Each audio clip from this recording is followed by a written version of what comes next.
네, 안녕하세요. 예스맨입니다. 여러분들의 구독과 좋아요로 이 채널이 유지되고 있습니다. 네, 영상 속도는 1.5배를 추천드리는 바이고요. 네, 이번에도 어떤 소식이 나왔는지 같이 한번 내용을 보도록 하겠습니다. 네, 미국의 소식이 나온 게 있는데요. 네, 앨런 재무장관이 올해 인플레이션 과도기 요인이 있다고 3%까지 상승할 것을 전망을 하고 있고요. 그리고 700만 개 이상의 일자리가 부족하지만 완전 고용 목표까지는 반드시 이 수치만큼 늘어날 필요는 없다라고 주장을 하기도 했습니다. 그리고 상당한 시간이 걸릴 것으로 보여진다라는 내용도 나오기도 하고 있습니다. 그 다음으로 백악관 경제자문이 공급망 제한에 따른 상승을 일시적으로 보여질 것 같다. 뭐 이런 이야기가 나온 게 있네요. 그리고 뉴욕 연은에서 SMC FF 매입해왔던 ETF를 매각할 것을 공표하기도 했었고요. 뭐 매각 사유는 시장 여건을 고려를 해서 최소화 방식으로 진행할 것이라고 밝히기도 했습니다. 그리고 5월달 고용 추세 지수를 보았을 때 되게 좋게 나왔고요. 그리고 신용평가사 S&P 글로벌을 보게 되면 호주 신용평가 등급이 안정적으로 상향 조정이 됐다고 합니다.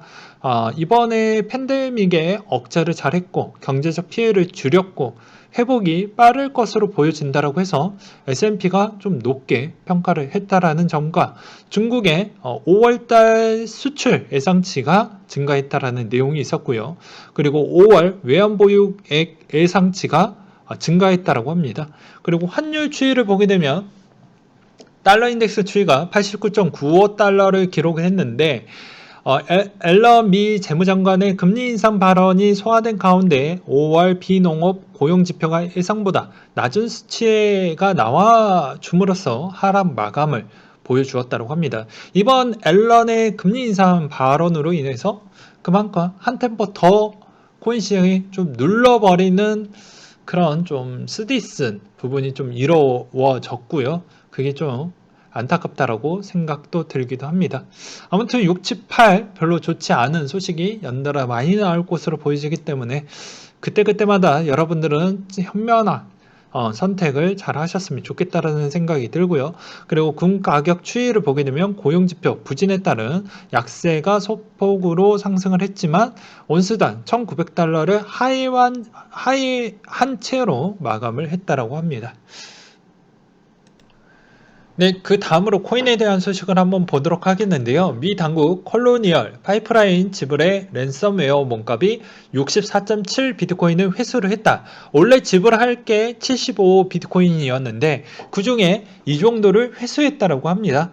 그래서 내용을 보시게 되면 해커 단체 다크사이드에서 공격받았던 이런 부분이 이제 대가로 그 정도를 요구를 했었는데 그게 엿새 만에 소유 간에 재가동할 수가 있었고 그 부분으로 인해서 또 그 원래 또 찾아서 뭐 그만큼 회수를 했다라고 합니다. 뭐 이런 내용 때문에 G7에서도 랜섬웨어에 대한 언급에 대해서 좀 우리가 좀 여러 가지 이야기를 좀 해볼 필요성이 있겠다. 뭐 이런 이야기도 나오기도 했습니다. 그리고 바이낸스 5월 현물 거래량 추이가 1669조 원을 기록을 했고 63%나 급증을 보여주었다고 하는데요. 그만큼 바이낸스에 대한 인기도가 높다라고도 볼 수도 있겠죠. 예, 그만큼 또 한편으로는 중국인에 대한 코인의 인기도는 여전히 뜨겁습니다. 네, 그 점을 꼭 기억을 해두셨으면 좋겠고요. 코인베이스 프로가 9종 스테이블코인 거래 페어에 추가 지원을 하겠다라는 내용이 나온 게 있고요. 그리고 고수익 보장 투자 리딩 오픈 채팅 창이 그 안에서 60억 원 정도를 가로챈 혐의가 있다고 합니다. 좀 마음이 아프는데요. 이런 돈은 거의 찾기가 힘듭니다. 왜 그러냐? 재산을 잘 숨기거든요. 이런 사람들이 한두 번 해본 솜씨가 아니기 때문에 저 같은 경우에는 오픈 채팅방이 있긴 하지만 제 지인들끼리만 합니다. 그 외적으로 그리고 그 오픈 채팅방 자체를 이 유튜브와 연동시켜 가지고 운영을 따로 하지 않으니 절대로 오해하지 말아 주셨으면 좋겠고 또 하나의 측면은 이런 고수익을 보장한다. 뭐 그딴 소리로 인해서 뭐 넘어간다. 제발 그러지 않으셨으면 좋겠습니다. 세상에 여러분들 월급 받을 때 얼마나 추잡스럽고 등지럽고 힘든 거 아시잖아요. 근데 이런 고수익을 돈을 쉽게 번다? 그러면 돈의 가치가 정말 많이 하락하지 않고서야 쉽게 돈 벌 수 있는 부분은 거의 없습니다. 네. 그 점을 꼭 기억을 해 두셨으면 좋겠고요. 또 뭐라고 이야기를 해야 될까요? 자기에 대한 투자 스타일을 찾아서 본인이 제발 스스로 결정할 수 있는 힘을 좀 기르셨으면 좋겠습니다. 결정은 본인이 하는 거예요. 남이 해주는 게 아닙니다. 인생 남이 뭐 책임져 주는 거 아니잖아요. 결혼 본인이 원하는 이상형과 결혼할 거잖아요. 제가 뭐 이 사람하고 결혼하세요 라고 하면 그 사람과 결혼하실 겁니까? 안 하실 거잖아요. 근데 왜 투자를 할 때는 왜 남에 대한 그런 의견을 많이 들으면서 할까요?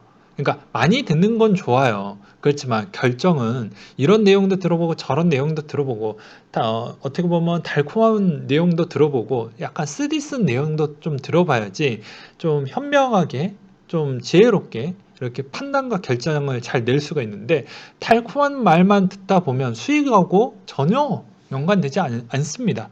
그래서 한때 제가 그런 이야기를 많이 하기도 했습니다. 못 가는 코인은 못 가는 코인이 좀 있다. 그리고 늦게 가는 코인은 다 늦게 가는 뭐 그런 부분이 있다. 뭐 이런 이야기를 많이 하면서 욕을 엄청 많이 먹었던 때도 있었습니다. 예.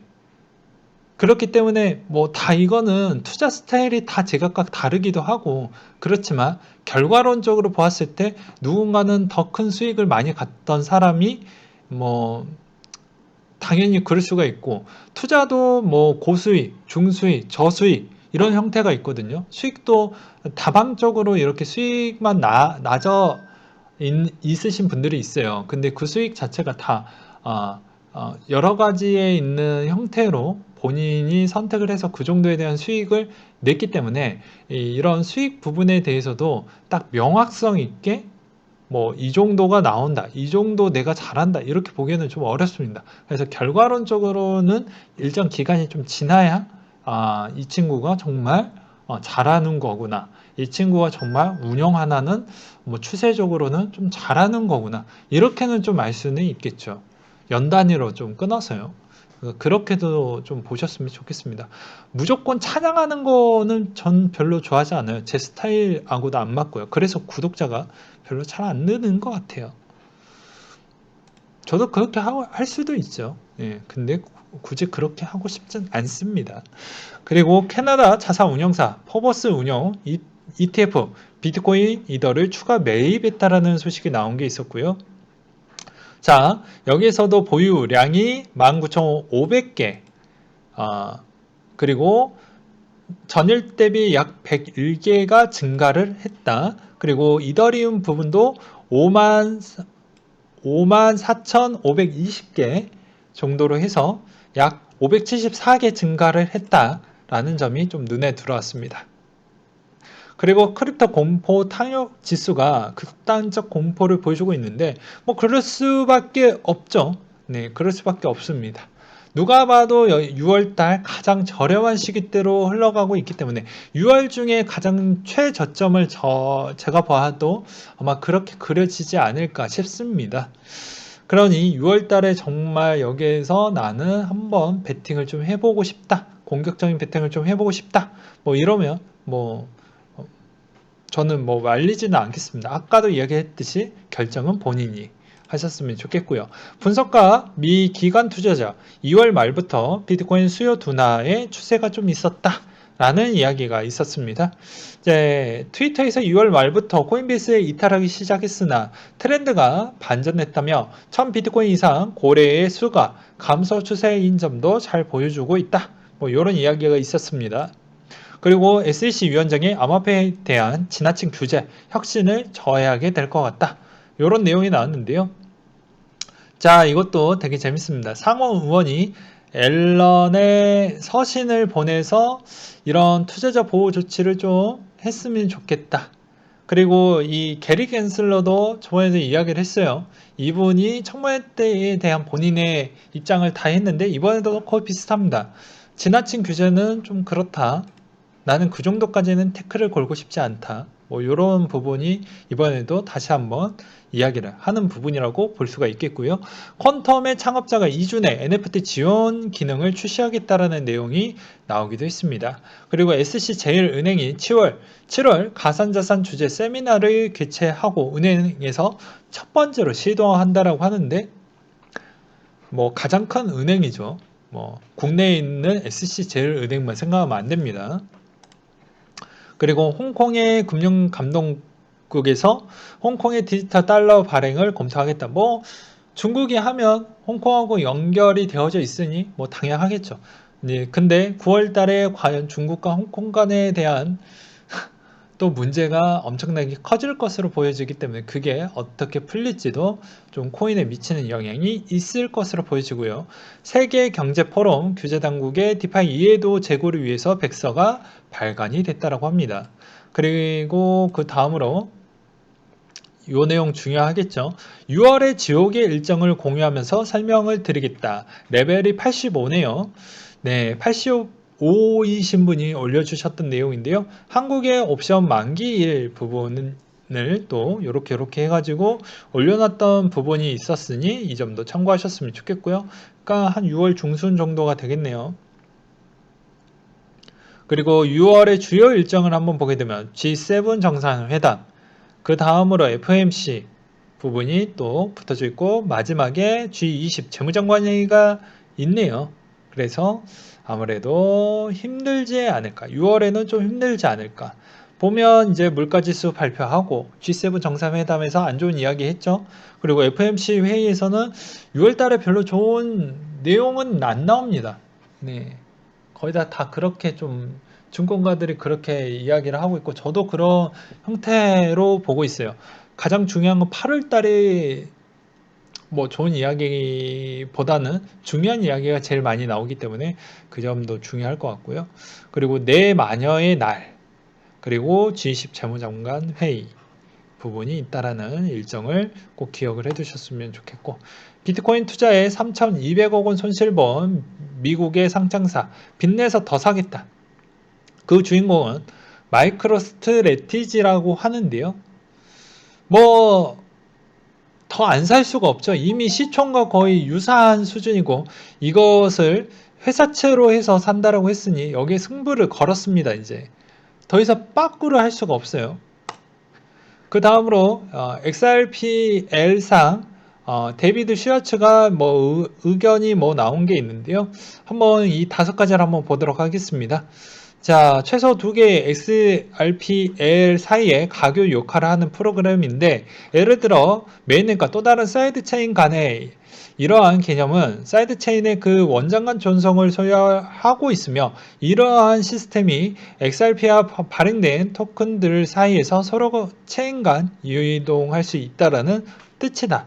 이렇게 함으로써 메인넷 상의 개발자들이 스마트 컨트랙트 가능 기능을 이끌 수 있으며 이런 네트워크의 기존 기능을 작동시키는데 문제를 야기할 수 있는 리스크를 줄일 수 있다는 뜻이다. 그렇기 때문에 이게 현실화되기 위해서는 많은 것이 발생을 해줘야 되는데 그게 사이드체인에 대한 소프트웨어 개발이 좀 필요할 것 같다. 이게 아무래도 이번에 시작점으로 보여진다. 뭐 이런 내용이 나온 게 있어요.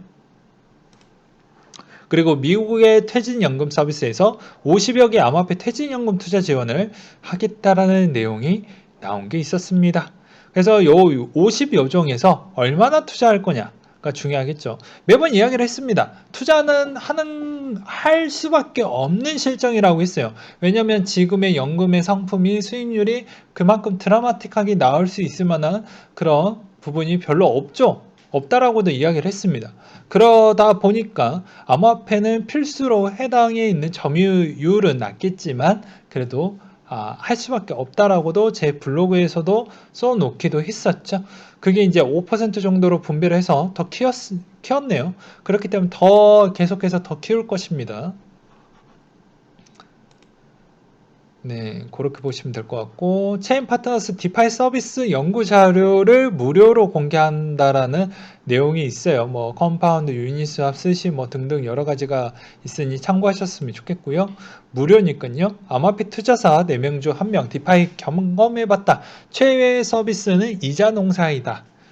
이자 농사로 재미를 많이 보셨던 분들이 있고, 그게 좀 후행으로 소문이 좀 많이 났죠. 왜? 미리 농사 다 지어놓고 소문으로 해놓으면 어, 자기 해먹을 거 다 해먹고 소문을 내는 거니까요. 그리고 보게 되면 디파이 통계는 과장이 됐다.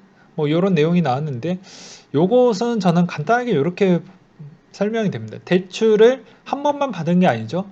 이 대출 상품을 한 번 더 내고 더 내고 더 내는 형태로 했기 때문에 지금의 시총 자체가 얼마나 레버리지가 많이 껴져 있는지는 저도 잘 모르겠습니다. 그건 각자 한번 생각을 해보셨으면 좋겠고요. 코인 플러그 분산 아이디 기반 선원 자격증명 서비스 개발 지원을 해주겠다라는 내용이 있었고, 그리고 G7에서 랜섬웨어 관련 암호화폐 문제를 좀 다루게 될 것 같다. 이게 왜 그러냐? 랜섬웨어를 통해서 암호화폐를 자꾸 이용을 하니 이게 좀 나중에도 문제가 되지 않겠냐? 라는 의견을 좀 하는 것 같고요. 그리고 삼성 넥스트에서 블록체인 기업 DSRV를 투자를 하겠다. 30억 원 규모라고 합니다. 그리고 영국의 중앙은행 CBDC를 도입해 신중한 자세, 스테이블 코인 결제에도 규칙을 좀 많이 제안을 해보고 좀 신중하게 하겠다. 뭐 요렇게 좀 보셨으면 좋겠고요. 자코인 3패 증서거래소 투기판이 될 수 있다. 이 시점은 언제가 되냐? 아마 7, 8월 달 이것 그때 또 잠깐 먹고 조금이라도 수익을 좀 챙겨 보겠다고 기웃거리지 마세요. 네, 그냥 아무것도 못 먹을 수 있습니다. 그러니까 뭐 A라는 코인이 갑작스럽게 막 1000% 이상 막 띄우거나 막 그럴 수도 있습니다. 네, 분명히 그럴 것 같아요. 마지막 설거지입니다. 설거지에 들어가서 인출이 안 돼요. 이런 소리 저희 구독자 여러분은 절대 없으시길 바라겠습니다. 예, 산전수전 다 겪어보셨던 구독자 여러분들이 되게 많이 있기 때문에 절대로 그러한 일은 없길 바라겠고요. 그 다음으로 요 내용을 좀 보여드리고 싶었습니다. 요 내용을 끝으로 좀 설명을 좀 드리고 싶은데요. 하반기에 부분에 대해서는 저는 그래요. 매번 똑같은 이야기를 할 수밖에 없을 것 같은데요. 어, 좀 복잡하고 어렵고 힘듭니다.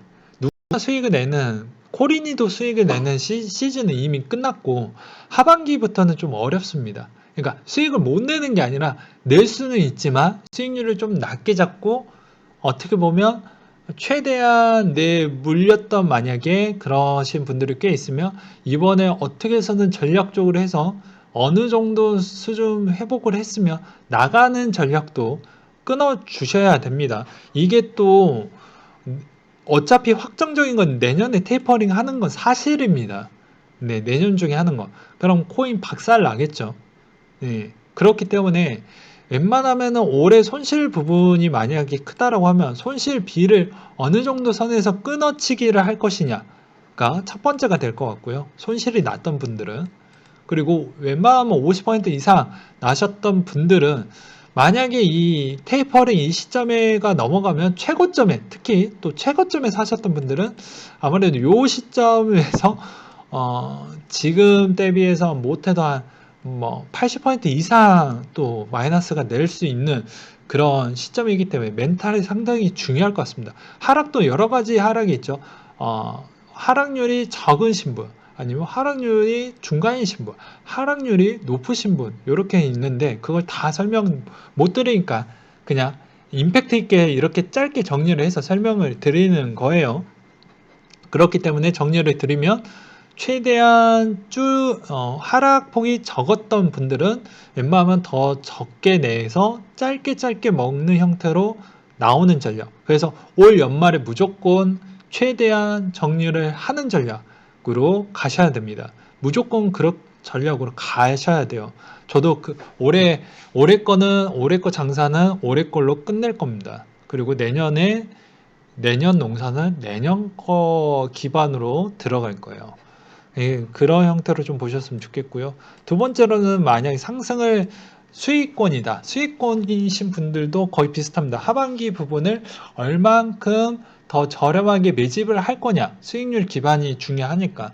그것은 그만큼 수익이 조금 수익률이 많이 안 냈던 분들은 적립으로 좀 사셨으면 좋겠고, 수익률이 매우 높았던 분들은 이번 6, 7월 달에 본인이 원하는 형태를 3등분을 좀 나누어 갖고 사시는 걸 추천해 드리도록 하겠습니다. 그리고 어찌됐든 간에 올해 안에 내가 수익을 많이 못 냈다라고 해서 내년에 좀 내봐야 되겠다, 이런 생각은 추호도 하지 마시고, 웬만하면은 올해 안에 농사 지을 거 다 농사 지으시고 수확하셔야 됩니다. 네. 내년에 별로 재미없어요. 예, 재미없다. 수익 내기 진짜 어렵다. 이 정도 얘기했으면 초딩도 알아먹겠죠. 예, 아무리 강세가 나오고 반등이 나온다고 해도 저는 내년 1월 이후까지는 힘들 것으로 보여집니다. 왜냐하면 내년 대부분 트래블 룰에 거의 막바지이기 때문에 쉽지가 않습니다. 예, 그리고 여러 가지 악재도 꽤 많이 있기 때문에 쉽지가 않아요. 그래서 수익권이신 분, 매도권이신 분 다 설명을 드렸습니다. 그리고 이렇게 조정폭은 많이 있었기 때문에 이번에도 거의 비슷하게 갈 것 같은데, 과연 어느 시점에서 도래할 때 좀 많이 올라갈지 좀 봐야 된다. 그렇지만 테이퍼링 시점대가 도래를 했었을 때 얼마나 조정이 많이 줬냐? 자, 요 내용을 끝으로 마무리를 지어보도록 하겠습니다. 자, 보십시오. 13년도에서도 테이퍼링 할 때, 미국 장은 요 정도, 유럽 장은 요 정도, 신흥국은 5개월 동안 정고를 뚫지를 못했다. 그러면 코인은, 더 길어지겠죠. 네. 더 길어지겠죠. 그러니, 당연히, 안 좋겠죠. 예. 그리고 예고되는 시점 대비와 결정되는 시점 대비도 좀 같이 한번 보면서 제발 대응을 하셨으면 좋겠고요. 저는 하반기 전략도 대략적으로 좀 결정을 해 놓았긴 했지만, 확실하게 8월 달 것까지 다 보고 명확하게 이야기하겠습니다. 4개월 부분 남아져 있는 거에 대해서 어떻게 운영을 할 것인지에 대해서 설명을 할 거예요. 그래서 출굴 전략이 안 좋을 게 뻔히 보이니 돈이 빨리 빠져나가겠죠. 그래서 신흥국 쪽에 돈이 당연히 빨리 빠져나가면 코인도 당연히 빨리 빠지겠죠. 네, 멘탈 약한 쪽부터. 그리고 위험국가 선별해가지고 나왔던 부분도 반대로 좀 반대쪽 관점으로 한번 봅시다. 그러면 당연히 어떻게 되겠습니까? 당연히 이제 국가가 좀 힘든 쪽은 당연히 이번 형태로 코인을 많이 쓰려고 하겠죠. 스테이블 코인이나 비트코인 쪽 부분을 좀 같이 보셨으면 좋겠습니다. 왜 그러냐? 남아공은 민간 부채, 정부 부채가 동시에 많다라는 단점, 외환 보유액이 또 상대적으로 부족하다. 부족한 쪽, 터키 특히 부족하고 인플레가 압도적으로 높다. 뭐 요런데 브라질 정부 부채가 많고 외채 부담도 꽤 큰 것으로 확인이 된다. 요런데 뭐 이렇게 볼 수도 있겠죠. 그러니까 그렇게 좀 보셨으면 좋겠습니다. 뭐 요런 내용이 있는 이런 보고서 내용도 조만간 주말을 통해서 제가 이렇게 또 정리를 해서 되게 재미없게 이야기를 하겠지만, 그 이야기를 주말에 또 올려드리도록 하겠습니다. 뭐 이번 주 주말이 될지 다음 주 주말이 될지는 모르겠지만, 그것도 한번 보시면서 본인의 생각을 한번 그려보셨으면 좋겠어요. 네, 이상으로 마치도록 하겠습니다.